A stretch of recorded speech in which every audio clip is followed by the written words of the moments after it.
Good evening, everyone. Welcome to Film Snobbery Live. I am your host, Nick Baisley, and I am joined, as usual, by my co-host, Mr. Jerry Cavallaro. Hey, Jerry, say hi to everybody. Hi, everybody. Hi, Nick. How are you? I am phenomenal, sir. We have such a huge show today. Tons of stuff to be, we're packing it in there like we're making. All shut up. It's like we're making film sausages. We're just jamming stuff in there. Off to a good start already.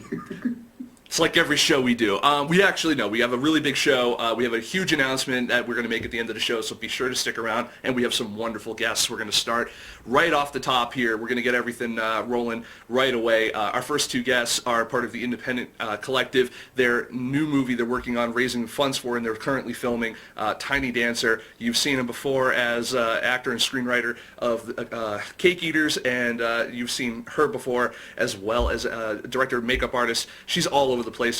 They're a husband and wife team. I love having them both on. Please welcome Jayce and Tiffany Bartok. Hi. Hey, Nick. What's up, man? Hey, guys. How you doing? We're doing great. Good, Thanks so much for having us. I like your desk. Thank you very much. The virtual desk. Love it. If only you could see how horrible it actually is when it's not green screened. I want to thank you guys for being on. Hopefully we introduced you guys somewhat properly.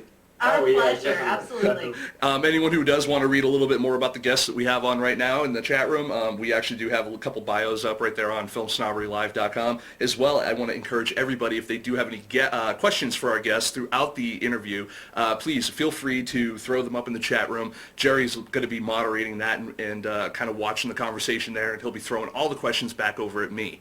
That being said, I think it's time we kind of roll right into it. Guys, what have you been up to thus far? I mean, tell us a little bit, about what your current stuff is. Oh, a little background is, we made a film Altered by Elvis as Vinyl Foot Productions, and then Jayce, at the same time, his script got made, The Cake Eaters, into a film directed by Mary Stuart Masterson and starring Kristen Stewart. And then since then, we've been trying to get our other projects off the ground, like we have two scripts in development, Tiny Dancer and Red River. And Tiny Dancer, we've been crowdfunding, and we've been experimenting with different, out-of-the-box fundraising methods for it. And we just did a successful Indiegogo campaign for it, and we filmed, and we originated this thing called the Independent Collective.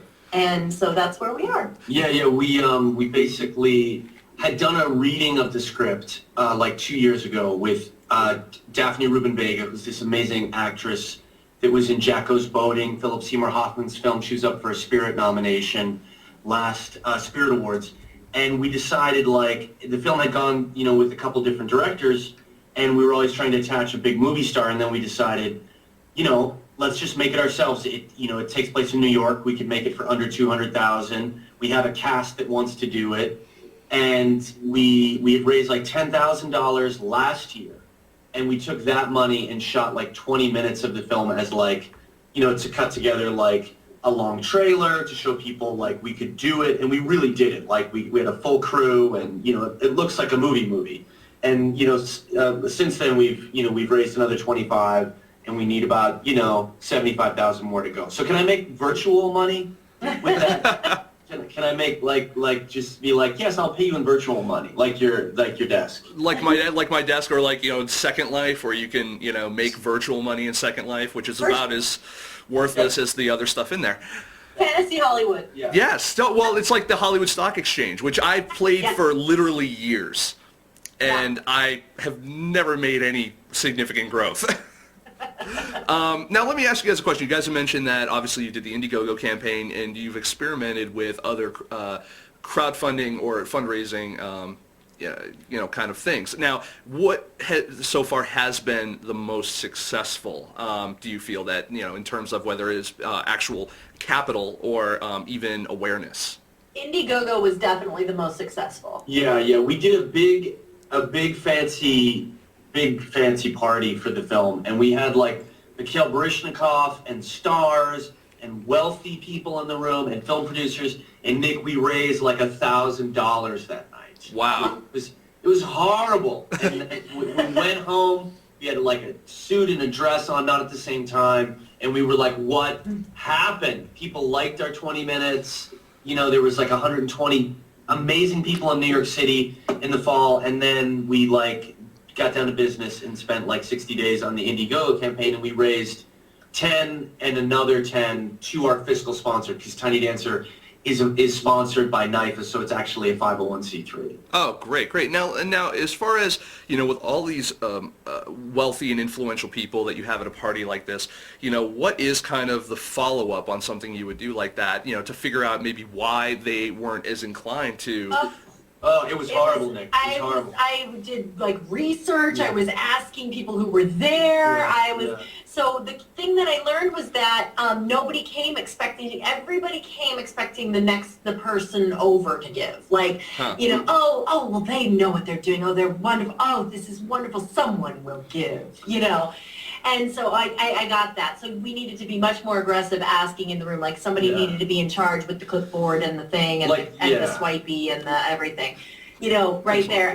But then we heard from a lot of people that now that we have that database, like a lot of them were looking to invest. They saw donating as a waste. Yeah. So if we had a dinner with these same people and had paperwork asking for investments, that they very well likely would be interested in investing, which we're looking into.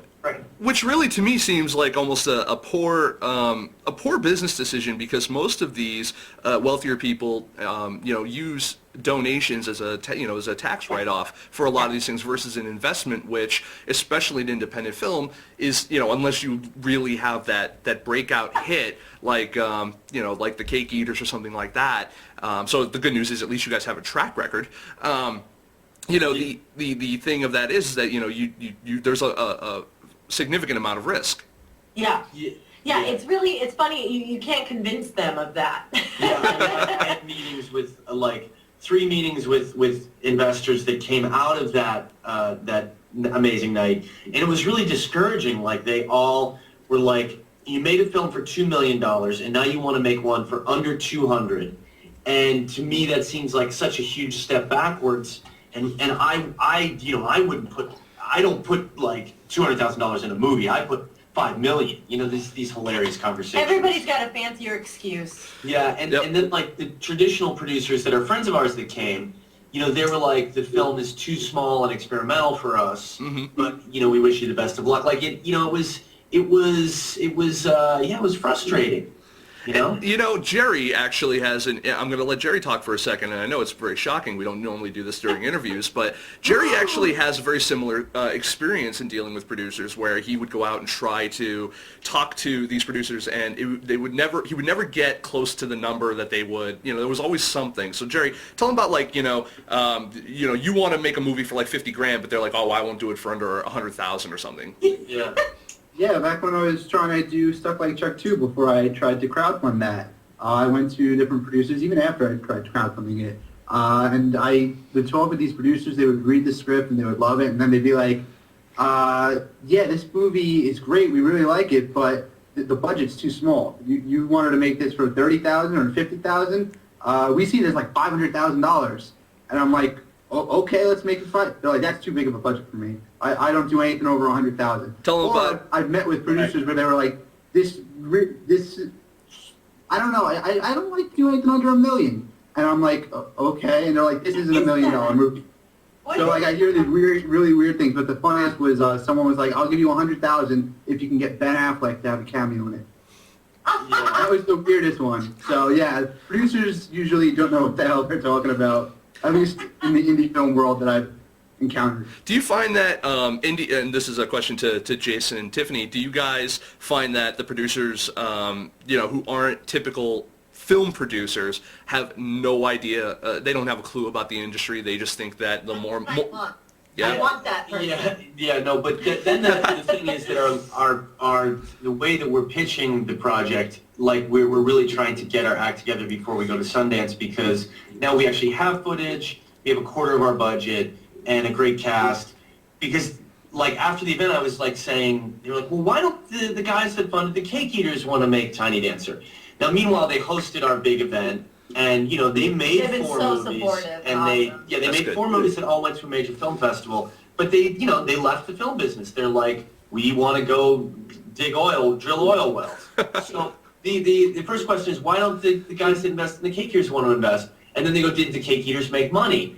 And then you have to tell them all these horrible things. That's the truth. It's like, oh, it took 3 years for a movie to make money, and the movie was $2 million budget, and so they sell all these little pieces overseas, and then, you know, after 3 years you can break even. You know, these miserable facts. At the end of it, I wouldn't want to invest. So, like, you know, it's just, I do find that, like, the people that don't know what it's about get scared because you can't, you know, it's so intangible. And the people that do know what it's about, you know, now they don't want to invest unless you have, you know, obviously name talent attached. Or, yeah, Ben Affleck wants to do a cameo, you know?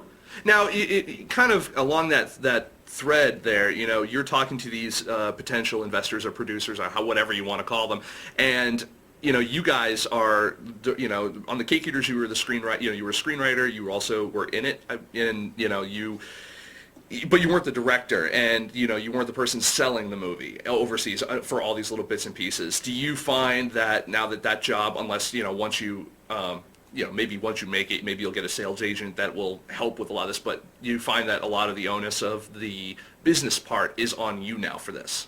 Oh, yeah, 100%. I mean, for better or worse, with the Cake Eaters, it was not, because I was a writer, co-producer, and, you know, you have issue with that, but then when it's entirely on you, you know, you're the only one, you know, to take care of it all. But yeah, I feel like we're definitely doing everything.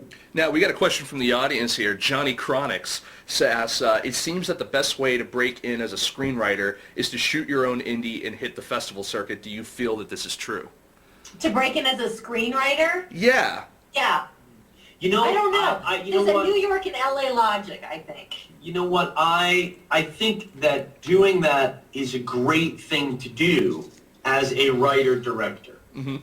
But as a screenwriter, like, I can only speak from experience with the Cake Eaters that I was always waiting to get signed by a really big lit agency.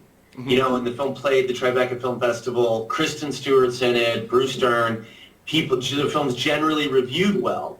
But, like, the order of events was so bizarre. Like, when it played at Tribeca, every agent, you know, at the big agencies, they were like, call us when the movie sells. Right? So then it doesn't sell for a year, right? Right. And then it sells for a smaller, you know, smaller sale, you know, and then they've moved on to other things. Right. It's just like, I think, like, if you want to make it as a screenwriter, you should probably write something, and this is horrible because I disagree with this, but you should write something that's very sellable, that, you know, is either a TV series or a studio film. Because then if you only want to work as a screenwriter, right? But if you want to make an indie as a screenwriter, to me, you have to ask yourself, do I want to be a writer-director? And then if you do, yes, that's the answer, is to make an indie and take it on the festival circuit. So basically what you're telling me is go and write Big Mama's House 4. Right. Yeah, Gotcha. That's terrible to say, but I feel like my friends that are writers that are working are doing that kind of thing. And they always say, hey, man, it's great. You're sticking your guns and still doing these artistic projects. Best of luck. And when I try to go to agents and still show them scripts under $1 million, you know, like, I thought I was going to get signed after the Cake Eaters, but all my scripts were like under $1 million and stuff. And I don't know why I didn't realize, it dawned on me, like, I should go write Big Mama's House 4. Well, that's why you're writing the baseball script now. Don't tell. Yes, we don't tell you. But let's go ahead and let's talk a little bit more about Tiny Dancer and how that kind of got rolling. Well, I think, like, it definitely came out of our frustration of what I was just talking about, that we had a couple close calls with my script Red River. Chris Noth was interested in it. Then we had, you know, before that, Dream Country that Bill Pullman and Robert Loggia are attached to, you know, and that's been, like, long suffering. That's, like, gonna go and then it's not gonna go. And, you know, and even before that, we had a film called The Wedges that Kristen Stewart was attached to. And so we've just spent, you know, the last 3 or 4 years trying to make things within the, quote, bigger indie system. Like, you know, attach, like, a really cool name that's a really good actor that's up and coming and raise $1 million or $2 million. No, he's forgetting a huge era when we tried to get other people to direct it. We got... we were really good friends with Melissa Joan Hart, who's like the best person ever. It's Clarissa. It's Sabrina. Yeah. Come on. Yeah, she seems like someone who I grew up with kind of, hanging out, watching her on TV, and that I would enjoy hanging out with in person. Absolutely. She's the best person on earth. She's awesome. But she was attached to direct it, and we wanted to make it totally commercial, like totally, but it didn't happen, and then... Yeah, it was like Jamie Presley and Eva Mendes were like the people she was pursuing, Yeah.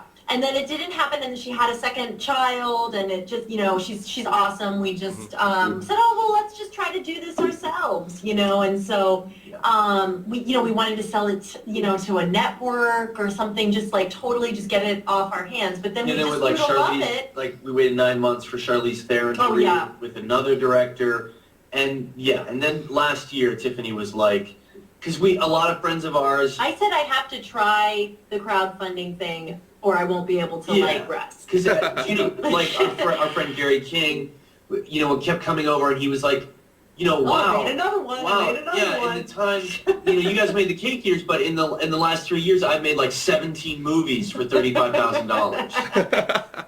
And Gary would leave, and I'd be like, yeah, so he made 17 movies. Okay, great. And I was like, but I haven't made any other ones, and I know, that's the thing. It takes a long time to make a bigger film, but like we feel like we could make a medium-sized, micro-budget film, like closer to a $200,000 film. We had to get it out of our system and try crowdfunding and try grants and all this crazy stuff I never thought we'd be doing, like, grant writing. I mean, who does that, Nick? Who does that? No, actually, kind of somewhat related to this from the audience here, Scott Liask, actually, I never know how to pronounce his last name, asked, how did you guys manage to attach or attract potential talent without the funding being there? Is it pretty much just like a friends of friends type of situation? Or, because you go on and, you're sitting there, Eva Mendes, Melissa Joan Hart, all these people that, whether you know them personally or whether, you want to attract them, or, to the project based on the project, and attach them to the project, those aren't all names that typically just come up in conversation for most independent filmmakers. How do you get to that point of getting the attention of these people without having the money first? Well, fortunately, I've been an actor for like 20 years, and, a lot of them are friends or people that, Tiffany and I met like 10 years ago on a film that starred Daphne Rubin Vega and myself, now Daphne's in our movie 10 years later. And, Sabrina, Melissa Joan Hart, and I did a play together when we were like, coming up in New York. So like that circle of people. But if you don't have that luxury, then I would recommend becoming as friendly as possible with any agents. Nobody ever networks with the agents if they're not looking for representation, right? Right. But it's the agents, if they believe in you. Or manager. Yeah, if they believe in you and they like the script, they want to find good work for their clients. And there's so little good work out there, you know what I mean? So, just getting agents to cover it, to get it into the little house of whatever agency, you know what I mean? Then they will say, gosh, this would be perfect for so-and-so who's always complaining that I don't bring him anything. Sure, absolutely. Now, I want to go ahead and switch gears briefly here, and let's talk about the Independent Collective and what the mission of that is. So we came together with our friend Brian DeCastro over in LA, and we made this, we wanted to say, like, you would become a member if you gave a donation to the project. Mm-hmm. So we got fiscal sponsorship from NYFA, the New York Foundation of Arts, so that our project was a 501. And then we had this guy make a website that was really cool. And so if you gave 20, 100, 50, whatever, you would become a member of the Independent Collective, and our ultimate goal was to make this movie, and then we would be a body of people. An organization. That, an organization that would then put up for vote what the next project would be. Yeah, like the idea was like, in theory, in the grand idea is like a Kiva model, Right. The organization itself becomes a 501c3. So you make a project each year. At first we were like, let's make a project for $200,000 every year. But now we're thinking, okay, maybe we make a project for $50,000 every year. And it might be a play, a book, a record, a theater performance, a film, and your donation entitles you to a vote. So each, and then when we release a product, like we'll release Tiny Dancer, make the money back, and that money, a percentage of that will go back into the independent collective to make the next project of the collective. It kind of sounds almost like a combination of the old American Zoetrope kind of collective versus and infused with a little bit of a more modern, like, corporation stockholder type of situation. Yeah. It's communist. Yes. Shh. We're in America. It's not American. No. Oh, I see this comment about casting directors. That's another good person. That's like another good idea. To get in with a casting director. Yeah. Just, I wanted to add really quickly that when we tried to get the Cake Eaters made, and even though I had connections as an actor, it was impossible. Like, we got it to Ellen Burstyn, and like her agent called me at my house from CAA, and I almost pooped in the floor. I was so nervous. And he was like, "What can you offer Ellen?" And I looked around the apartment, and I just blurted out, $100,000. Right? I did not have $100,000. And we got $100,000 from a doctor and thinking that would be sufficient. And we went and had lunch at her beautiful house. And she was so sweet, and then she basically realized pretty soon that we had no money. And then she was like, I usually get paid $300,000 for my work in films. So if you don't have that, I really think that you should find somebody else. But I really like your script. And we left the meeting thinking, this went great. And it did not go great because we really couldn't get any of the cast for the Cake Eaters that we had until we were fully financed. So it is tricky. I mean, I tried to get Chris Noth attached. We had a meeting. Nobody wants to attach without money. It's just like Tiffany said, you have to work every agent, every casting director, every channel to try to get interest. It's hard. I think it's very hard. You're established. This is going to sound more like one of the a red carpet type of question, like a vapid, Academy Awards type of question. But do you still get, with all these people that you're taking meetings with, and or even just the people who manage these movie stars and stuff like that, do you guys still get starstruck at all? Oh, yeah. Oh, I cried when I met Bernadette Peters the other day. There was like a mental illness.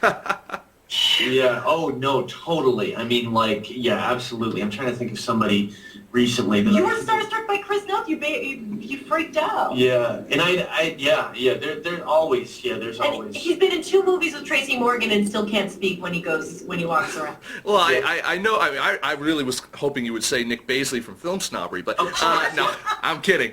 The only thing would leave you speechless is wow, he really just has no hair. And there's a lot of him. He needs to be less people.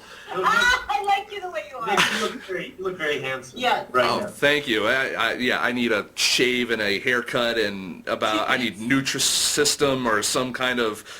I need one of those Spanx, male Spanx. I need those. They make those. You don't need them though. They do make them though. So. I also see one more thing about the independent collective. I see that it says, "Would you range out into other writers?" That is the ultimate goal. Oh yeah. We just use mine because it's mine. But no, we don't really have the ability to option stuff. Option right now. Yep. So we were let's start with the film we've been trying to make as a test project, right? Yeah, that's the goal. I don't want to make. After this, we don't. Through the independent collective, we don't want to make our own films. Right. We want to help other directors and writers get their stuff made. Yeah. Now, that also being said, you guys aren't the only people that have been using your film as a test project. I actually have used your film as a test project myself. Oh my gosh, what did you find? Well, no, what we're going to be doing in the later of the years, we're going to be working on fundraising for films and stuff like that, including getting our website into taking donations for films and stuff like that. And the first film that we were going to, the first project we were going to look at was Tiny Dancer, and still is. It's just going to be further on. Yeah, I don't know if you knew that. I thought I told you. Well, yeah, but I didn't know how far it. I mean, I wasn't sure. We're going to have our first independent film screening series this year is going to be starting in April. I've got a production meeting on that when we later on next month, and then after that we've got we're based upon the success of that first screening, we're going to set up a series of fundraisers, like, you know, because we're doing a dinner and a movie type of thing anyway, so it's going to be kind of like a $100 a plate type of formal event. And the idea being that, you know, after the restaurant gets their cut, you know, and we recoup at least expenses for advertising, the rest of the money that we raise is going to go towards an independent film. And we're hoping that the momentum that we can use while we're promoting this event will have a very similar to Indiegogo-esque type of system on our website, that you'll be able to, people will be able to make contributions. You'll be able to see the progress of those contributions, and then at, you know, once we hit a predetermined goal, let's say $2,000 or whatever to keep it small, we just PayPal that crap all over to you guys. Oh Wow. my God, yes. I remember this in the early stages, and it's just such a cool idea. I don't know if I almost said the F word. You can say fuck all you want. It's such Unless- a cool idea. I was going to say, unless the little one's in the room, and he's definitely not going to want to be in the room for the next guest. But that being said, no, yes, we are going to raise some fucking money for some fucking films. Yeah. Yeah. But that said, guys, I want to talk a little bit about the next projects, where you're going to be next, because we're running out of time, because I'm pissed because I'm having a really good time here. But two blabbermouths, and there's two of There's us. two of us. And I love that, you know. But let's, Jayce, you've got some stuff going on in at Sundance, and I want to talk a little bit about what you're going to be doing there. Yeah, I have two films out there. I'm so excited. One is called Price Check. It's with Parker Posey. It's a really sweet indie comedy. I love her, by the way. Yeah, and this is a great part for her. She's a more mature part, but still, it's got that Parker Posey, you know, shine on it. And another film called Predisposed with Melissa Leo, Jesse Eisenberg, and Tracy Morgan. So I'm really excited. I have two parts in both of those movies, so we're going to go out and do it up and really focus on trying to raise the rest of our money for Tiny Dancer. We're going out with, you know, the DVDs of the trailer, you know, all the postcards. We're really going to like work Main Street, and Nice. you know, I think it'll be great. Having the two films there will allow us access to, you know, all kind of stuff. So we're going to try to like. Now, are these films already pre-sold, or are you guys out there looking to you know, to get the is it just to get the word out, or to get people to throw some shekels at it? No, it's definitely to throw some shekels. The movie with Parker is I'm sure they don't want me to say the budget, so I won't. But it is a small film and a very much a labor of love. And the one with Melissa Leo is still pretty small. I mean, I was surprised by the budget with the talent that they got. But neither one of them have distribution. You know, I mean, I think I read something that all the premieres at Sundance this year, you know, the premieres being, you know, I think Predisposed is in the premiere category, you know, the namier ones, not in the competition. None of them have distribution. So the producers of both those are out there looking to sell them. Yeah. Excellent. Now, and you know, I would have to imagine that a film with, say, like Tracy Morgan, Melissa Leo, and of course yourself, and it would have no problem being bought up in, you know, in any sort of capacity there. And also, I mean, Parker Posey, I don't see how you can go wrong, especially in, I would say, a foreign distribution type of situation with her. You know, but you know, obviously her American following is huge as well. So that's all very, very excellent, and I'm really happy to see that you guys. I love discussing independent film with working actors, producers, directors, the whole nine yards. And it looks like, because you guys have your hands on a little bit of everything from, you know, inception all the way to distribution, you guys are always great people to have conversations with. And I want to go ahead, but just before we cut you guys out, hopefully our guest will bear with us a little bit. Our next guest will bear with us a little bit. I want to show everyone the trailer real quick to Tiny Dancer, just to see exactly what they should be funding with some of their next you know, their next paychecks as well. So we'll be right back with Tiffany and Jayce Bartok, and we will right after this little trailer for Tiny Dancer. Be right back.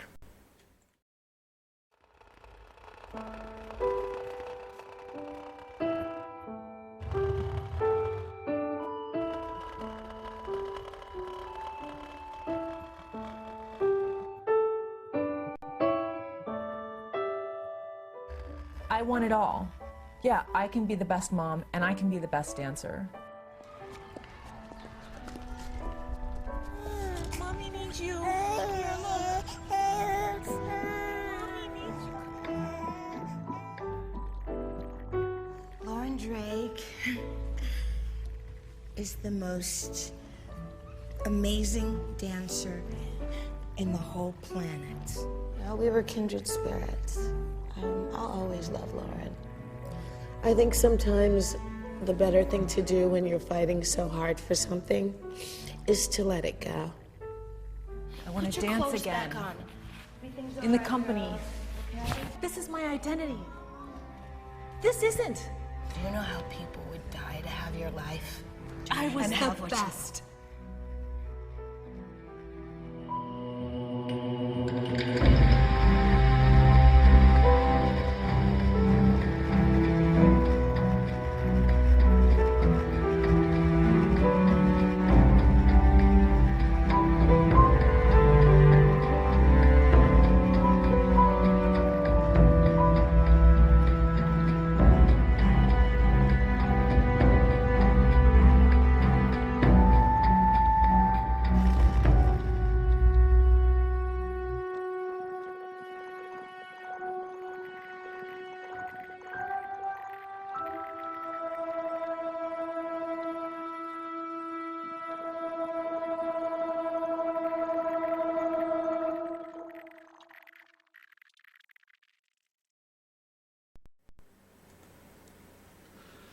All right, folks, we're back. That was the trailer for Tiny Dancer. You can become a member of the Independent Collective and help get Tiny Dancer made by going to www.theindependentcollective.com/join. Nick, thanks for showing that. Listen, I don't want you to think I do movies about really violent events that don't have women dancing, okay, and that are very macho. So that said, this is a movie about two women that want to dance again. They want to dance. They just want to dance, dance, dance. I especially like this comment too while it was showing that says crazy soundtrack piano on acid. Yes. That's our thoughts exactly. Johnny Chronic says, "Hold me closer, please." Yes, I love it. I love it. I love it. Cool. But I want to thank you guys again for coming on. Hopefully, we'll get a chance to connect again sometime in the near future, and we'll go ahead and I wish you guys the best of luck in getting the film sold and also finishing getting Tiny Dancer off there. I mean, obviously, you guys, you're gonna make it. No one worries about you guys. You guys are fine. Nick, thanks. We don't worry about you either. Yeah. Oh, well, you should, because I worry every single day. I want to thank you guys, and thank you for coming on the show. Again. You so wait, much. well, let's tell everyone real quick where we can go ahead and find you guys. It's twitter.com/Jayce Bartok and twitter.com/Tiffany Bartok. Yes. And also your production company, Vinyl Foot Productions. It's twitter.com/VinylFoot, VINYLFOOTE. And, I know. That's why I said it. No kidding. So, and what else am I missing? I know there's more. Yeah, I'm blogging for Movie Maker once a week. So if you go to moviemaker.com and read the blog, you can catch up on the whole experience of how we're crowdfunding Tiny Dancer. Oh, we love our good friends over at Movie Maker. We really do. I'll say hi to Jennifer Wood right now. Hey! Yay! Yeah, and I've read some of your crowdfunding articles too, and they're spot on. So yeah, thanks. you guys are good. So again, thank you guys so much for coming on the show and Thanks for having us. And Sorry, we'll see you out west. I hope so. Awesome. Maybe, possibly. We'll talk soon, guys. Bye, Bye. Nick. Bye, Jerry. Bye, Jerry. Bye.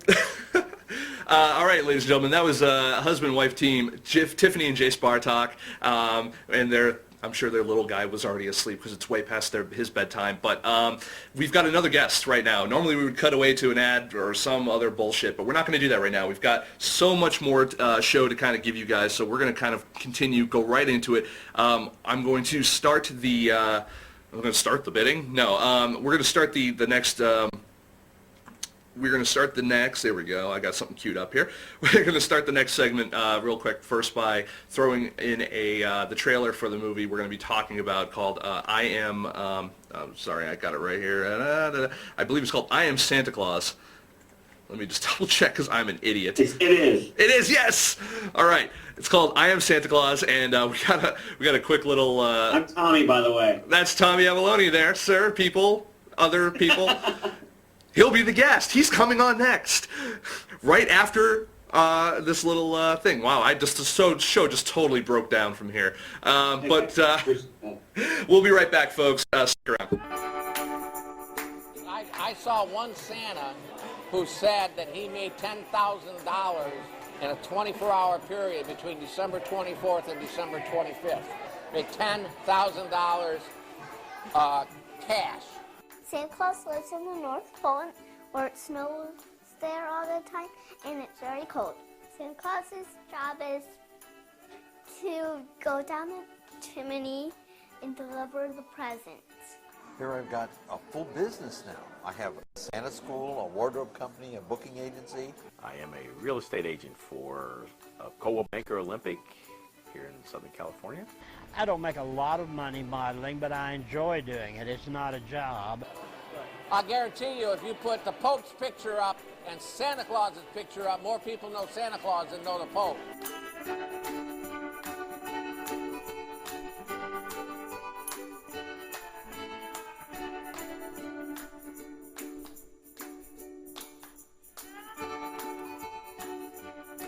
I won't walk into Walmart because Walmart's un-American.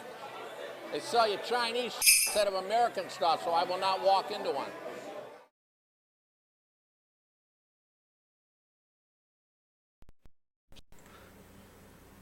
And we're back. Yes, this was the trailer for one of the clips for I Am Santa Claus, and we are here with our good friend I met down in First Glance Film Festival in Philadelphia, where he was showing his movie Calendar Girl. Mr. Tommy Avallone, hello, sir. Hello, how are you? I'm doing well, man. And you know, I got to tell you, I didn't get a chance to get around to doing like a comparison shot here, but I want to show everyone here now. The guy I have up right now, this is Tommy. Okay, now up on the screen. Now I'm going to throw a picture of, just so people can remember, of Jerry. Now picture Jerry with a little bit more facial hair in this picture. They look very eerily alike. Now I'm very new to Skype, so I don't see anything. You don't have to say. I'm showing the people that are watching at home on their. Well, then I agree. Yes, yeah. You should. However, you are far more attractive, and I think I'm going to shit can Jerry for you. Okay. No. Hear me good? I can hear you just fine, sir. How are you? Great. I'm just I just got Skype 2 days ago, so I'm just figuring all this stuff out. I'm really excited. I asked people, hey, do you Skype? And they don't care. They don't care. You know, it's funny. I would not be able to. I would not be where I am today, literally interviewing you without Skype. I've had so many, especially for like overseas meetings and stuff like that. Skype just really seems to be much cheaper than a phone, you know, a cell phone bill. Yeah, I don't know. I mean, it's just weird because most Skypes you can see people, right? On some of them, yeah. Well, I mean, if you have a webcam or something, yes. And in this, with the particular software that we use, we do have the ability to broadcast that kind of stuff, but we're not 100% in the confidence area because we really do need a new production computer, and we don't know what your bandwidth looks like and all that kind of bullshit. So if you could just do me a favor, just call me back when you're ready. Then call me back. Wow. All right. Holy shit! I just got punked. Yeah, I love it. You went right into that. I did, man. I gotta wonder how long you were setting that shit up for. You'll never know. Man, I feel like a pawn now. I gotta tell you. Let's go ahead and let's talk real quick about where you and I met. We met at the First Glance Film Festival in Philadelphia, I believe, where you guys were showing Calendar Girl. Let's talk about that movie real quick. And for those folks at home who don't know about it, give them the spiel. Well, Calendar Girl. So I don't have to explain it. You can just go to calendargirlthemovie.com and watch the trailer. Or it's a movie about this killer who's killing girls, one from each month, like a calendar. Let me just tell you, I'm not good at explaining movies. I just go, hey, watch the trailer. But it's a comedy horror, and you know, we're at the month of December where it's the last girl that he's going to kill and put in his calendar, and then here goes the drama. Nice. Here's a better way of explaining it. Corbin Burnson, Gilbert Gottfried, and Brian O'Halloran are in it. Brian O'Halloran, and you know, Jerry did an interview. I almost said you because you guys look so much alike. Jerry did an interview with Brian O'Halloran at Comic-Con in New York, and he had the Calendar Girl poster in his little booth, and he spoke very highly of you guys, from what I understand. Oh, awesome! Yeah, no, O'Halloran's a good guy. Yeah. One more question about Skype. Yes. Can other people see me? Because Mark Bell just texted me saying he can see me. He can. Well, I mean, he can't. I didn't dress up, guys. I didn't dress up. Nice boxers, by the way. No. I wear a Darkwing Duck T-shirt. Darkwing Duck. Wow, that takes me back. I love that. What was it? The Disney. There was like that Disney 2-3 hour block. Disney Afternoon. Yeah, with DuckTales and gummy bears and all that. Hell yeah. Nice. I'd say I'm loving it. I'm having a very nostalgic evening tonight. I'm also, and Mark Bell from Film Threat is in it. He's in the background stabbing someone.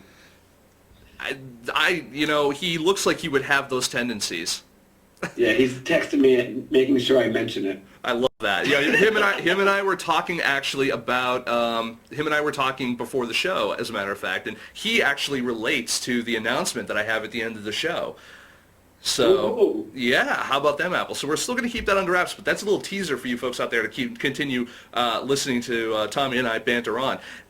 What was your position in this, in Calendar Girl? Calendar Girl, I produced it along with John Gennari. He's him, and he produced it, and then Derek Lindemann directed it. Faith Brody wrote it. Jensen Booker is in it. So, there you go.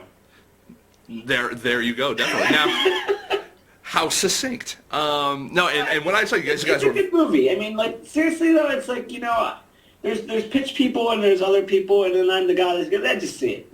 Give me a 90 minutes or so. You'll be fine. Now, I want to talk also about, right now you are doing a crowdfunding campaign for I Am Santa Claus. Yes. Yeah, we need to talk about that. I'm better at doing that pitch because not that I know anything about Calendar Girl, but this is easier because I'm so into it right now, Mm-hmm. Calendar Girl, we made that a year and a half ago, I think. You got a real short-term memory, don't you? So, all right, well, let's go ahead. Let's talk about I Am Santa Claus. We showed a little clip from it here, and I know that people are frothing at the mouth and probably covering their children's eyes and ears as to not dispel the illusion. But tell us a little bit about I don't want to say the inspiration for making the movie, because that sounds really trite and shitty, but tell me a little bit about the inspiration you had for making I Am Santa Claus. Well, I have a fascination with what happens when you leave, what happens when someone goes away from you and what life do they go back to. And December 26th, what lives do these Santa Claus go back to? What's their deal? Do they have a wife? Do they have kids? Is it the North Pole, So me and my wife were just walking around the mall, and I was like, that'd be fun to do. And as we started researching and playing around with it, we just realized it's a pretty crazy world. There's these organizations where you're card carrying, due paying Santa Claus. There's the Amalgamated Order of Real Bearded Santa Clauses. There's the Fraternal Order of Real Bearded Santa Clauses. Because I picture it as a mafia type of situation where if you go against the wishes of the Godfather Santa Claus, they will send a couple other bigger Santa Clauses and some reindeer to stomp your ass. Yeah, I guess. There's, it's good guys that are in a group, but sometimes these older men would fight. They're old guys, you strip away that red suit, they're older gentlemen, Some of them will fight, some of them will just be jolly, but I'm sure that's happened. It really all depends on what soundtrack we're playing, Yeah, you got a point. Because I know that anything having to do with Christmas in a mall makes me homicidal. So, yeah. I used to hate Christmas, but doing this movie so far is really, I guess, I don't want to say gave me more of a Christmas spirit, but I just respect the holiday so much more. Because these guys, like, they're Santa Claus all year round. Like, just because, you know, you're not having Christmas lights on, the holiday doesn't quite end for them. You know, we've dealt with a couple year-round Santa Clauses that really can make money throughout this with Santa schools, Santa cruises, selling Santa Now, the outfits. question is, do they take Santa cruises to Santa Cruz? I don't know that. Okay. That's a good one. There we I go. like that. Oh, you can keep that one. That was for free. That's I for will. you. All right. I'm going to write that down. There you go. So, so far as the crowdfunding aspect of this movie has gone, you know, where are you? How much are you trying to make? And how has the experience been for you so far? Well, I mean, see, I never really got into Kickstarters. You know, I've seen so many people, I guess, do it wrong. Like, I've seen one that they did, hey, you could become an honorary producer. You know, I thought that was such a joke. But I first got introduced to Kickstarter, like, in a good way, was when John Foy did his movie that won Sundance last year for Resurrect Dead. Uh-huh. And I donated to that, and I just thought that, you know, this guy, he made a movie on his own, and, like, he had a chance to go to Sundance, but he didn't have the money for it, and what a great way to use the medium there, you know, for Kickstarter. And then there's a couple others that I found throughout that, and I just, like, as we were starting this process, you know, I want to say June or July, we started going around on Facebook and finding different Santa Clauses, and either we traveled to them or we paid for them to come over here, and that was kind of just out of my pocket, like credit card stuff, just to get like bios, like on what Santas we decided we wanted to follow. And we knew it was going to be... I was going to ask you, actually, how you found these Santas, because in my mind, I see you as like a Ryan Seacrest, Simon Cowell kind of amalgam doing like an American Idol for Santa Clauses, and just like, next, you're shite, get away, you know? Well, I mean, I was at a horror convention, the Chiller Festival in North Jersey. So far, that story is not sounding out good for a Santa story. Well, yeah, I was at a horror convention, right? And this crazy-ass dude with tattoos comes walking by, but I noticed he had this white beard, long white hair, and a red shirt. And I was like, you know, it's just one of those things where you don't want to ask. You kind of have to, you know? You're like, hey, man, I'm sorry, but are you Santa Claus? You know? And he's like, you know, with his thick New York accent, he's like, here's my card. You know, and like, I found him on Facebook, and he's one of our Santas actually we're following. His name's Frank, and he's a super, super great guy. Yeah, you know, that's really funny, because when I see guys that are wandering, they have like long hair, long beard, sandals, I'm like, are you Jesus? And they're like, no, dirty hippie. Well, yeah, I mean, this dude had a long black hair, long black beard, and tattoos, and like no one would want to sit next to him in like the New York subways, you know? But then the dude dyes his hair like white and wears a red T-shirt, and now like people are like, those same people who wouldn't sit next to him are now putting their kids on his lap, you know? Like there's this weird like hidden like trust in just hair dye. Now, without naming names, when you were kind of scouting out for Santas, did you find, you know, obviously you got these Santas, they got kids on their laps all day long. Did you find anyone who you were like, someone's watching this guy, right? Like, did you find anyone who was kind of, let's say, funny?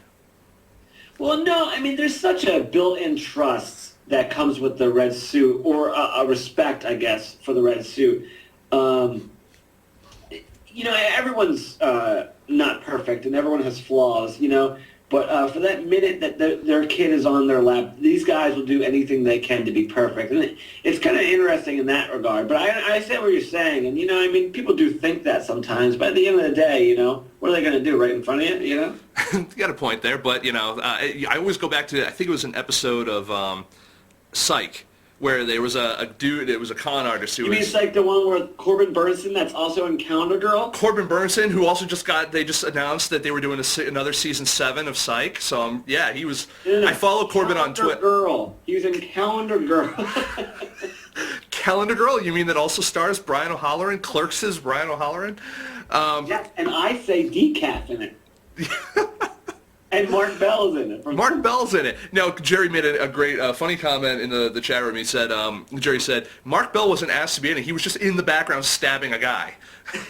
He was showing how to stab a guy. Yes. You got to do it properly. There's a method to it. Vital organs, that way you get the most blood. So, you're doing that. How far through making the doc are you?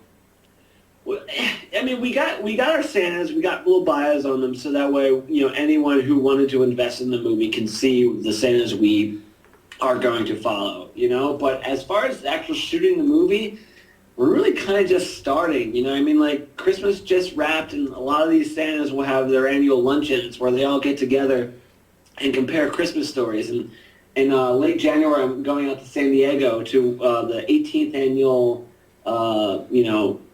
Santa luncheon. So I'll be hanging and compare. Well, they'll be telling me stories of their lives, and I'll be videotaping.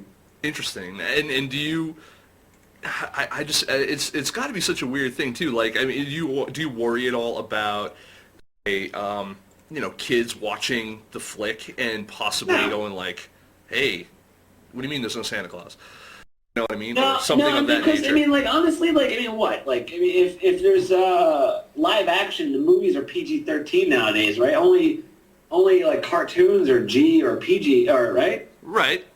So, I mean, anyone who's like, 10 to 13 years old will be watching this movie, and by that time they know that there's no real Santa, and, whether what rating we get, I'm sure these kids will already know something about that. Because I'm looking at your best case scenario, to be honest with you. I'm looking at this as you make this movie, and it is so intriguing, and something that I haven't actually seen done as far as an actual documentary is concerned.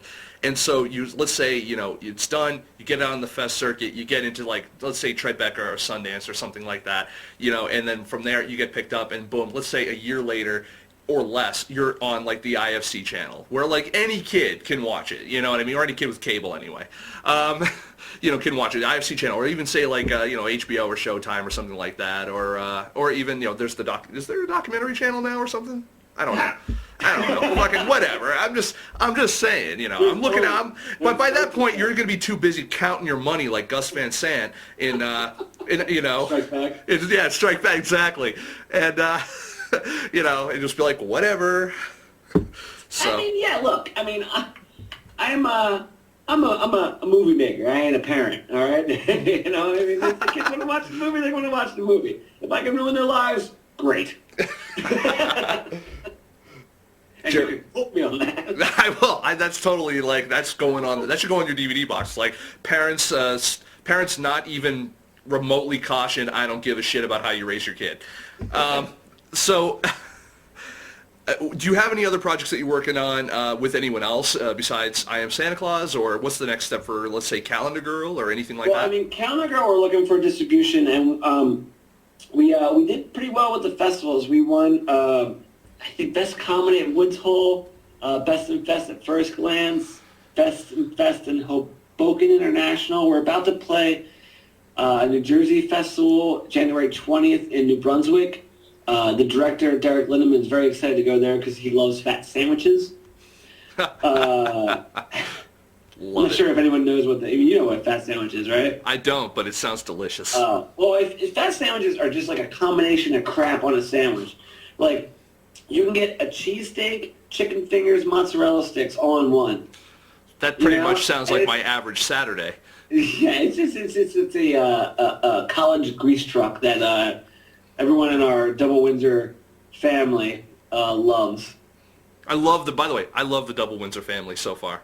Oh, From what I've met of you guys of all the filmmakers I met at, and don't tell anyone this, we'll keep it just between you and me, even though we're doing a live show. Between us Skypers. Yes. Don't tell anyone else, but I gotta tell you, of all the people I met at First Glance, Bill included, no, you guys cracked me up the most. Oh, good. Yeah, totally. I mean, and also I love that you come dressed for success. Maybe not for my show. My show, like, I'm lucky you picked, probably the big sandwich out of your belly button. But it's a fat sandwich. The fat sandwich. But, and also, yes, I appreciate that. And I also produced a movie with Devil Windsor Films called Mancation that we're just finishing editing right now. And that has Joey Fatone in it, Danica McKellar, Mike Starr. See, we put a wrestler in every single one of our movies.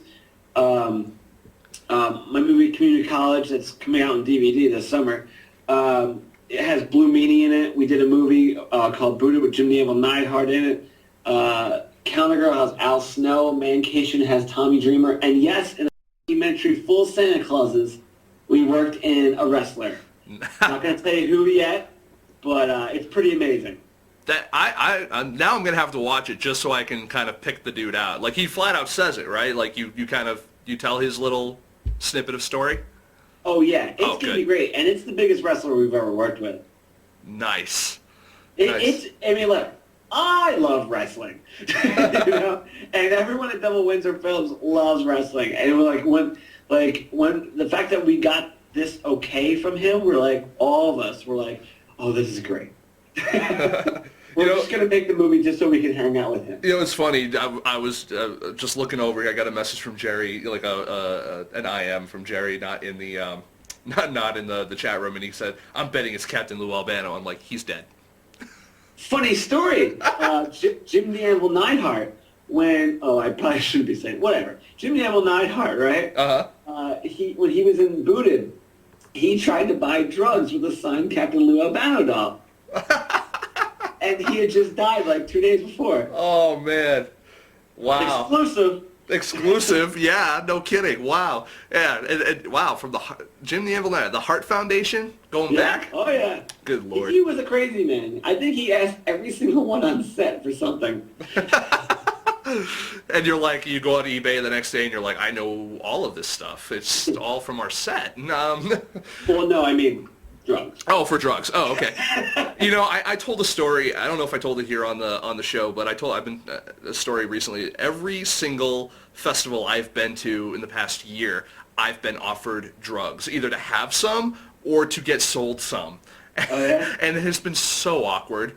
Yeah. Yeah. Well, have you ever been in a car with Jim the Anvil Neidhart with a signed Captain Lou Albano doll trying to get drugs? And let me just say this. Not yet. I am not a drug guy. I have a glass of wine with me right now, but I don't do drugs. That's about... drugs are bad. That's just to loosen you up for the show, right? Yeah, well, that's just to keep me awake because it's past my bedtime. Oh, good Lord. I love this right here. Sean Fallon here on Twitter says, if I weren't driving from L.A. to Vegas, I'd be watching FilmSnobbery. I like that. That's Virgin Alexander's Sean Fallon. Director. I like him. Met him at the Orlando Film Festival right after I was done with Philly. Did you then go to Disney World? Because that's what I would have done. Jerry and I went to Universal Studios for Halloween Horror Nights.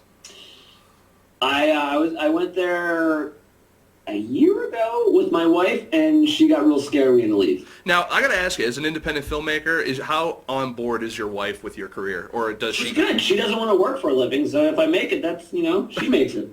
That is a good way to look at it, because every time I tell a girl that I go out on a date on, which is the one girl I've, gone on a date on, when I tell a girl, like, oh, I work with independent filmmakers, immediately you could tell, like, I really hope the guy's picking up the check for this lunch, because I never want to see him again. Yeah. Yeah, I mean, yeah, it's I mean, obviously, I wouldn't marry her if she wasn't supportive. Well, that's good. She could have had money. Who knows? Well, then I wouldn't be on Kickstarter now, would I? Nice cover. So, it's IamSantaClausMovie.com. IamSantaClausMovie.com. IamSantaClausMovie.com. I want to go ahead and I want to give these guys another taste of the movie, though, real quick. We got another clip from I Am Santa Claus I want to share with you guys out there, and hopefully I cue up the right one here. We're going to show it, and then when we come back, we're going to have a little bit more with Tommy Avallone, and we'll be right back. Just let me know what it is afterwards, because I can't see it. Oh, I will. You'll hear me start talking again. Okay. So, see, that's how it works. See, that when a little tidbit for those, the audience out there doesn't know, we have no way of muting our guests. So basically, when we go play a clip or something like that, for however long that clip is, it's just like 2 to 3 minutes of silence. And if they're not watching the show, even with the delay, they don't know when we're back. So I have to usually go like, and we're back, type of situation. That's like the cue. So there you go. Film snobbery secrets. Play the clip, right? I'm going to play the fucking clip. All right. We'll be right back. Richard was a Santa Claus at a nearby mall here for about 7 years. He's about to retire.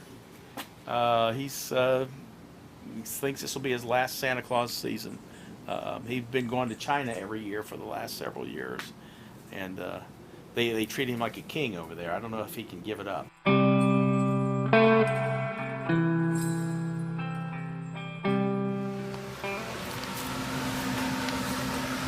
How are you? I'm super. This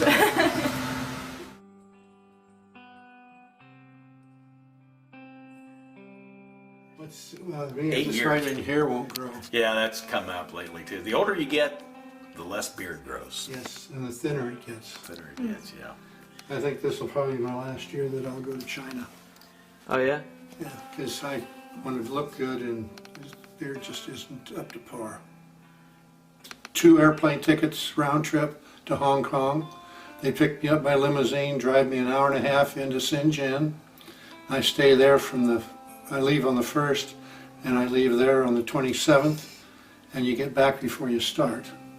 It's 15 hours there and 11 and a half coming back. Got a tailwind. Right. And I live in a Crown Plaza hotel for the 27 days. I get all meals, fresh flowers and fruit every day, and what my wife loves, laundry. And they treat me like I'm a king. And this is your last year? I have a contract for this year, and I don't think I'll renew next year, because I'm 80 years old, and that flight does take a lot out of you. How do you feel about that? I feel sad, because they treat you so wonderfully over there. Now, will this be the last year of being Santa, or? No, I'll probably do charity work here, but I won't go to a mall. I'll just do friends and family and what have you.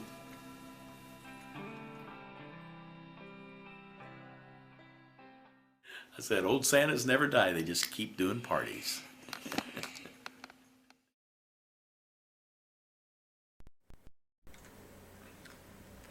And we're back with our guest, Tommy Avallone, the director of the upcoming doc, I Am Santa Claus. Hello. Hello. Hi. So, I'm going to ask a kind of a general question, but how did you decide that you wanted to kind of get into filmmaking? Or was it, just kind of like, it's a job, I like it, seems cool? No, when I was younger, I just had a video camera, and I had like a wrestling dummy, like one of those like wrestling buddies? Yeah. Yes. Yeah. And we just would videotape ourselves, me and my friends would just videotape ourselves wrestling them. And that lasted a year. And then we eventually started just remaking like Mad TV sketches, like That's My White Mama and stuff like that. And we just were like, let's just start writing our own stuff, And we did that for a while, and then eventually, we made a couple movies with our friends and played them at like local theaters, and we did pretty well, like as far as like showings and people showing up and paying for it and stuff like that. And then eventually we figured out everything we were doing wrong for the most part, and made community college, and that was like my first, I guess, movie without a bunch of like I just would write parts from my friends, and so there'd be like 20 main characters. Yeah. and then like so now it was just like we're like, all right, let's break it down to 4 and like try to do better. And so that was the first thing. And then from doing community college, that movie took me like 5 years. I met like Derek Lindemann and John Gennari. Derek in college and John through a mutual friend, Mike Lecision, and we just started working together. So it's always been, things we like to do. I mean, God knows I'm not getting paid a lot. No. If anything. if anything. Well, and that's the typical independent filmmaker kind of thing. Now, I want to ask about the Kickstarter thing. Now, you've got this going on right now. You're trying to raise some dough. What happens if you don't raise the money? Because, I mean, with Kickstarter, we all know if you don't make the goal, nothing happens. Well, we've already raised the $10,000 we wanted, but we want more. We want more. Okay, well, that answers the question. You've already got it. So I want to make sure that... I'm sorry. I thought I got cut out for a second because you didn't laugh at the joke I made. No, definitely not. That wasn't an accident. No kidding. I kid. So we did pretty decent when we made our 10,000 right before the new year. So so January 1st we had reached our goal, and right now I think we're sitting at 10,700. Mm-hmm. Obviously, like between Kickstarter and Amazon, they take 10%. So we're probably coming in almost about $10,000, which is good. I mean, ultimately that's not our budget. It's just our start. It's our kickstart. Ho ho ho! Look what I see what you did there. I've been saying that one for a while. Trust me. But so I would like. I mean, we finished this January 19th. So what's that like? Less than 6 days. That's next week. Yeah, it's next Thursday. Yeah. So at 1 p.m. actually. Yeah. So yeah. I would like to see it get to 15. Who knows? I mean, there's the last week push. I mean, the incentives are still there. I feel like we have very good incentives. No one's being an honorary producer. Why don't you give him a soupçon, a little taste of what your perks are? Well, I mean, it's nothing out of the ordinary. I think $25 gets you a Christmas card and the soundtrack. I think $50 gets you the copy of the movie.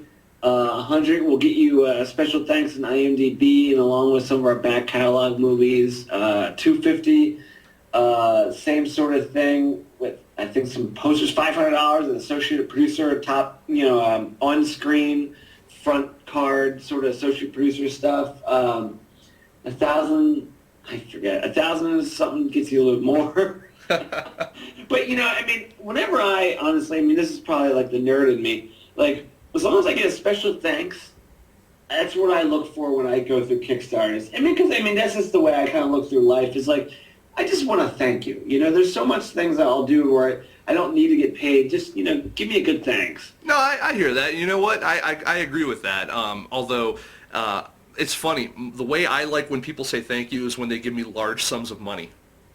True. Yeah. And that's pretty great. Yeah. But, nothing says thank you like a Benjamin. Well, yeah, it's funny. I've been going through my Facebook, and like anyone I've talked to throughout the years, like, hey, remember that time I did you a favor? Well, now it's time for me to cash in. Now we do have a question here from Johnny Chronics in the chat room. Said, how do you film the project beforehand without having the budget? Oh, that was just credit cards. I just paid for flights and paid for this sort of stuff like that. I got you. Quick trips to the glory hole. I understand. Well, it's just one of those things where, like, I believe in it. I believe, like, out of any movie that we've done, this is one of those things where it's like people have very much responded to it.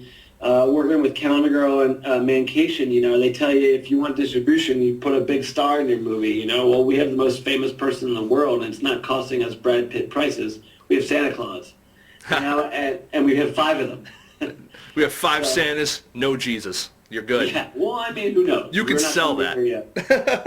But it's one of those things where I know it's going to be a great film. The people we're following are fantastic. Their lives are interesting enough.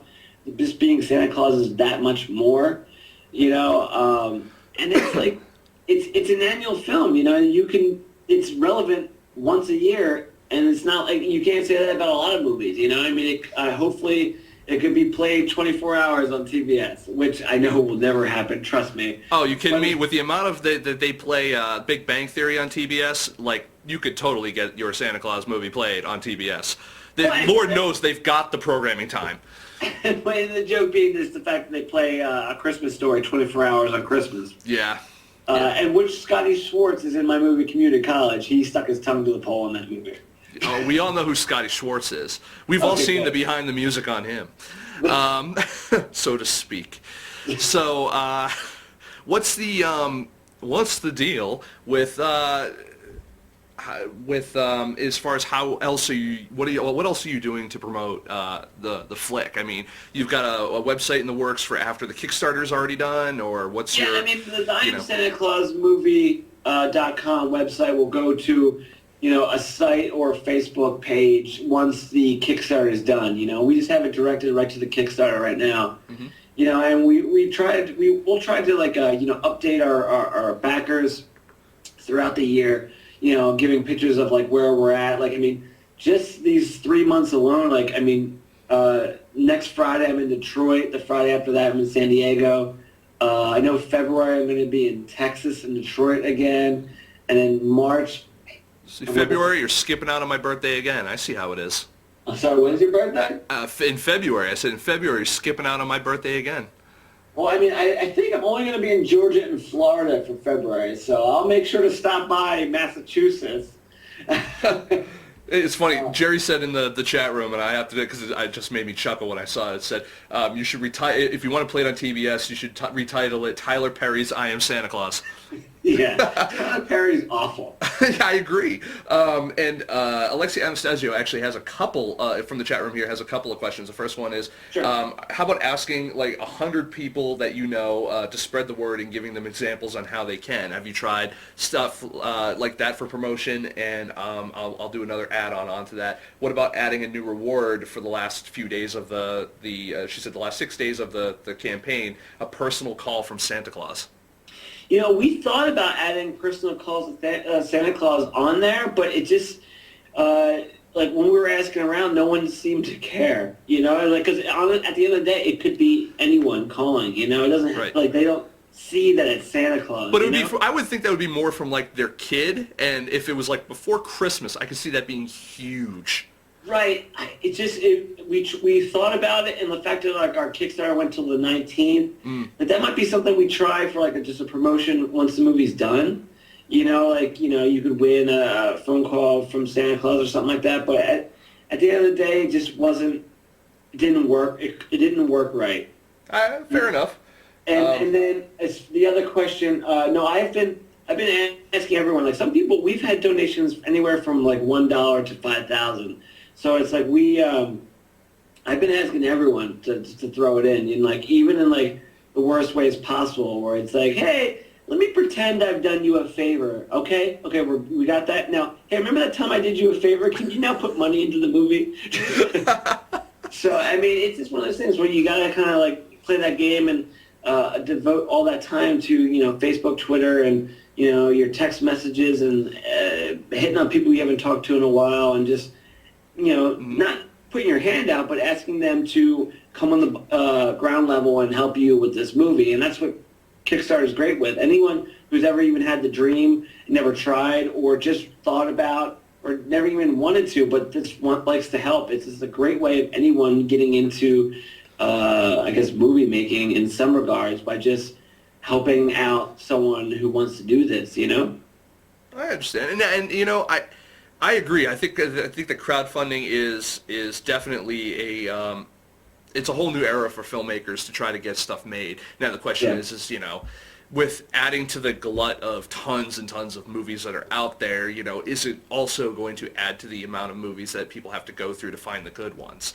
Not only just like the viewers, but festivals and distributors and all these other things. So, who's going to play it safe? Would I rather watch, 100,000 hours of video of stuff that I know sucks, or am I going to play it safe and just take the Brad Pitt, flick? So just to save myself the time. But yeah, that said, now you mentioned obviously you have Kickstarter that's been a money maker for you, literally. But you have things like social capital using Facebook, Twitter, and stuff like that. What have you found has been the best way to get and the most response you've got to get the word out on your flicks? It's like obviously we started the first day we got a decent amount. I did some local television, and obviously, I mean, not that people watch television, but like to put that clip online to show that you were on like a cable show, not a cable, I'm sorry, like Channel 3 CBS sort of show. It shows that like you're almost validated, and like people will take you more seriously because they go, oh well, if TV believes they're real, then I believe they're real. the day after I was on TV, we had a decent amount of pop and like the updates too. You know, we put up a clip of Santa Russell cursing Walmart off. That was great. That helped us bring in some money, and we showed Santa Frank showing off his tattoos, just showing clips of the movie, kind of update. Right now, we really have been trying just to update towards backers, so that way they are more on the behind the curtain, seeing on the inside sort of stuff, and that's why we encourage people just to donate a little bit, so that way you can see kind of what we're doing more so than the general public. Awesome. Well, I want to thank you for coming on, and I want to obviously tell people where they can find you. We have the links for your Kickstarter campaign over on the site here. Obviously, IamSantaClausMovie.com, and you can find you on Twitter, twitter.com/rockhardkiller. Killa with an A. Hey, real quick, ask me that question, what I've been doing to get money, people to raise money or donate. What have you been doing to get people to donate? Going on to FilmSnobbery.com. Wow. Yes, you have. Wait a minute. FilmSnobbery.com. You mean the voice for indie film? Sure. Where you can go and listen to live guests every Thursday night at 10 p.m. Eastern Standard Time with host Nick Baisley and Jerry Cavallaro? Yes. Holy shit. I gotta do that right now. You cursed, you ruined the ad. We can't play it on real radio. You got a point. You know what, though? Chances are this was never going to play on real radio anyway, because... I work in radio. I can make things happen. I did not know that. Is that what you kind of do on your when you're not making movies? Yeah, I work for CBS Radio. I provide video content for radio. Video content for radio? Oh, it's the website, blah, blah, blah. Right. That's good. I like that. That's awesome. Well, again, that was really good. Wow. That's like when I make the joke, like I have a face for radio, that I tell people all the time. Well, you do. Oh, definitely. Yeah, no one should ever have to look at this. And I can't because the Skype thing doesn't work right. So you're lucky. Even when I have sex, I turn the lights off for her benefit. I wear a bag. And yet you still pay her. I do, but I find that's only fair. I'm just joking. No, She pays you. No, it pays me in punches. We've gotten off track. You think? But I want to thank you, Tom, for coming on. I really appreciate it. I love I love meeting you guys in First Glance Philly. I loved. You still owe me a copy of Calendar Girl, you fuck. But yes, I do. Well, I just want to make sure where this thing happened first. I see. I see. No, I just haven't gotten around to it yet. I apologize. That's okay. And I want everyone to make sure they go and, we've got two very deserving, sets of guests that we had on tonight, both of them looking for dough. Make sure you go on over to IamSantaClausMovie.com, throw some money over at our good buddy Tommy here, and and whatever you got left over, give it on over to Jayce and Tiffany Bartok while you're at it to our previous guests. So for their movie Tiny Dancers. So yeah, let's give it up. There's no fucking audience here. Let's there we go. Let's give it up for Tommy Avallone, and I want to thank you for clap for myself. Why not? Sometimes it's the sound of one man clapping. I guess that's a saying. That's a saying. I don't know. I got nothing. It's late. I'm in a freezing fucking garage. Don't you have an announcement? I have a huge announcement. Well, huge to us anyway here at Film Snobbery. Maybe not as huge to all of you guys out there, but it's a big deal to us. And while you're on, I might as well. I'll tell it now. Are you telling me the announcement? I'm going to tell you and the folks at home that are watching the announcement. All right. Are you ready? I'm sorry. I wasn't. Go ahead, ask me again. All right, are you ready? Yes. Okay, grab your nuts. Here we go. All right, so folks, next week I'll be departing on a quest, a journey, as it were, on behalf of Film Snobbery, and on behalf we're partnering up with our good friends over at Film Threat. Haha, see, there's a tie-in right there. Our good buddy, mutual friend, Mark Bell at Film Threat. We're gonna be Calendar Girl? From Calendar Girl's Mark Bell, yes. We're going to be partnering up, and we're going to be doing some shared exclusive content, exclusive to Film Snobbery and exclusive to Film Threat, live interviews from both Sundance and Slamdance. How about them apples? There's some great apples. That's right, man. We are heading out to Park City, Utah, and we are going to go ahead and we are going to film some motherfucking footage. Park City, Utah. Whoop, sorry. Hello. Hi. Who is that? I tried to push play on the video so I could see what's going on. That's a handsome devil I just heard. Heard a handsome devil. Yes. Yeah, so we're going to pack it up. We're going to go on over to, I'm going to be heading on over to Park City. I'm going to be doing some great interviews. I've already scheduled an entire week's worth. I'll be there from the 19th to the 25th, and, we'll be getting some great content, as well as you guys will be getting wonderful announcements and updates via Twitter and Facebook, obviously, on the trip, as well as every night. Make sure you come on over to FilmSnobberyLive.com. At least this is the way I assume we're doing it. FilmSnobberyLive.com, because we'll be doing live. Mark Bell and I will be getting live, nude, oily, and we will be giving you guys exclusive live Sundance updates. And Slamdance updates, I should say. We're going to be at both. So I look forward to meeting folks out there like Jayce and Tiffany Bartok, who a little bit spilled the beans on that announcement, but that's okay. I told them before the show. So, and actually, a lot of you guys, I knew. You knew. We all know, except the public. My close friends and peoples that I talk to know. So yes, we're going to be going there. We've got some great interviews. I'm already really jazzed up. Everything's completely. My week is completely packed. From at least I'd say 10 to 5 every single day, I will be in an interview with somebody. And there's some great people out there that I'm looking forward to talking to. Peter Jackson's going to be there. Won't be talking to him. Chris Rock is going to be out there. Won't be talking to him. Alison Brie is going to be out there. Talked to her once. Won't be talking to her there either. That's only because those interviews are like ridiculously hard to get as far as one-on-ones, and they always want to shove you in like round tables, and I refuse to do those. Because you know why? Film snobbery is better than a round table. So is Film Threat, for that matter. I tried to interview Todd Bridges once, and he slammed me up against the wall and tried to beat me up. I had a similar experience once with Jeff Bridges. Oh, yeah? Yes. No, not at all. Did that really happen? Oh, yeah. Well, I used to, working on a radio show, I had to be like Stuttering John kind of questions, and I just had some of these awful questions, and he was so pissed, he threw me up against the wall and tried to kick my ass. And I was hoping he'd punch me so I could at least make some money, but it didn't happen. That's awesome. And I just got the update right here on Twitter from Mark Bell of the Film Threat account. Yep, it's true. We're working with Film Snobbery to do live interviews and fest coverage during Sundance Fest and Slamdance. It's going to be fun. I mean, not only am I going to be staying with the folks over at Film Threat, it'll be so that ought to be fun and interesting.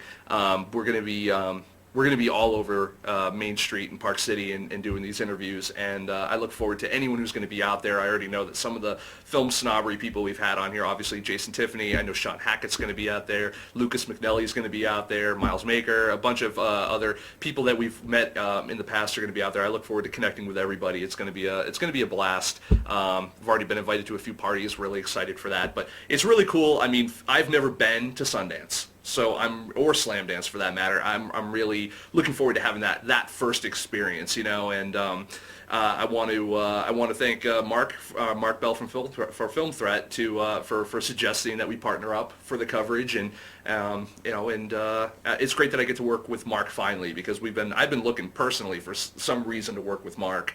I respect Film Threat. They've been around forever, and Mark's been doing this for many years, so I'm taking a lot of cues from him, and I'm really looking forward to seeing what that's all about. I mean, I've gone on record in the past of being like, Sundance not really that indie, but I've tried really hard to book interviews with people who really kind of embody what we do, and what Film Threat does as well, which is highlighting the independent filmmaker. So we're really working hard on kind of steering away from the celebrity side, making sure that we get some really good indie filmmaker interviews, and hopefully we'll get some more unscheduled ones, kind of man on the street style as well. So it's going to be fun. I'm really looking forward to it. It's going to be good. Do they still have Trauma Dance? I don't think they've had. I think they moved Trauma Dance over to New Jersey now. Jerry, is that correct? They're in Jersey now only, aren't they? Unless someone throws like a fan one. 2 days now. Yeah, it's a 2-day deal down in Jersey. Nice. That's where I live. Tribeca, which is kind of stupid because it's not really close to it. So They don't have foot traffic of Park City. Yeah. Yeah, but it's too bad. Maybe I'll try to get to Troma Dance. I don't think I'm going to Tribeca, so maybe I'll try to go to Troma Dance this year. I love Lloyd, so it'd be good to go and hang out. If you do, hit me up. He tweeted about IamSantaClausMovie.com. Well, if anyone would like to talk to hear a great interview with Lloyd Kaufman, we did it a couple years ago, but you can always go to FilmSnobbery.com and click on our interview section, and you can go and get an interview. Great, we have like an hour-long interview just with Lloyd, and Lloyd goes off the chain. This is back when like the Roman Polanski thing was going on, and he was just like, he's a child fucker, and blah, blah, like it was awesome. And if you want to see Lloyd's best performance ever in a movie, you can go to StuckLikeChuck.com and watch my movie for free, which has Lloyd playing a film professor and going nuts. I thought you were going to say when you could see his ass and officially rejected. Oh, official rejection? Second best performance. Yes, second best performance. You see his ass. Oh, Lloyd. Well, you see his ass in the, can't you see his ass in the, what is it? I have the frickin' poster right here, Poultrygeist. The Poultrygeist extras on the DVD. I think you can too. I don't know. He's showing his ass to everyone. You can just The only type in movies I Lloyd watch Kaufman are ass, you'll probably find something. I will say, this is my favorite, you guys can't see it, it's way off camera, but it is my favorite poster I have up in the studio here. It's a poster of Poultrygeist signed by Lloyd. It says, "To Film Snobbery, I owe it all to you." That's nice. Kisses and hugs, Lloyd Kaufman. Yeah, that's why we got that from his from when we interviewed him. It was great. We went out to Troma, Troma Studios out there in Long Island City, and it was such a good time. He was really welcoming. He was really tired too. But yeah, anyway back on it. Yeah, we're really looking forward to heading to Sundance. Slamdance is going to be another good one. We actually have an interview scheduled with Slamdance founder Peter Baxter, which is good, or co-founder, current director, I think, executive director. So we're going to be talking with him. That's going to be a blast. And hopefully, we'll have to get an interview with Mervish as well. Mervish would be cool to talk to. Yeah, just so it's going to be an experience. I've gone on record as saying, like, I wouldn't go to Sundance unless, I had a business reason to go. And now I do. And I'm really looking forward to it. And I really hope that a lot of the things I've said about Sundance in the past will be proven wrong. Because, I've never really looked at it as a festival for independent filmmakers per se. I've always looked at it as, what happens to filmmakers when they meet the right person. It's almost like independent filmmakers getting married. They go have the wedding at Sundance. And that's where the gift registry is. So I got married in Jamaica. And how was that? Hot. Hot? Was it a bit on the warm side, or was it just that was what the honeymoon was? Hot. No, it was good. It was good. It's just, Jamaica. It's Jamaica. Yeah, I understand. It's honestly like all those all-inclusive resorts. It's all the same thing. Yeah, you're absolutely right. It's not really what the Mexico or Jamaica. It's just free booze and a pool. And that's all. Honestly, that's all you need. That's all I need. I think I've said enough. And I think we've all said enough. I think we're going to go ahead. We're going to wrap up this episode of Film Snobbery Live. I want to thank all of our guests. I want to thank Jayce and Tiffany Bartok. I want to thank Tommy here, Tommy Avallone. And I want to make sure that, again, I direct everyone to IamSantaClausMovie.com. Make sure you throw a couple shekels in his pot. And I hope we'll see you guys all in Park City next week. That reminds me, there will not be a official Film Snobbery Live next week, but we will probably get an update, video update live from myself and Film Threats Mark Bell, as long as we've got some sort of a Wi-Fi connection and we can make it happen. So we look forward to chatting with everyone. We've got such a hugely packed set of episodes coming back. We've got Vivian Kerr coming on. We've got we've got Chris Gore coming on. We've got it's a packed slot, man. I can't even tell you everyone we've got coming up. We are booked pretty much through March at this point and going into April. So it's going to be really good. I want to say thank you to all of our guests that were on tonight. Alexia Anastasio, the director of Adventures in Plimtoons and the upcoming Ginger Girls movie. We just had her recently on the show. She is a fantastic human being. I want to say thank you to Johnny Chronics. I want to say thank you to Jerry, of course, for being the moderator to end all moderators. I want to thank Total totally rad person. And I want to thank, let's just go ahead and see if there's anyone left in the chat room here. Who we got? I want to thank Tommy, again, because you're listening. Thank you. That's a filler. I want to thank, and Tiffany's actually in the chat room too. We've already thanked you, so we'll thank you again. I want to thank everyone again. We'll, Scott Leask, yes, sorry. I missed him in the thing. Good call. Good catch.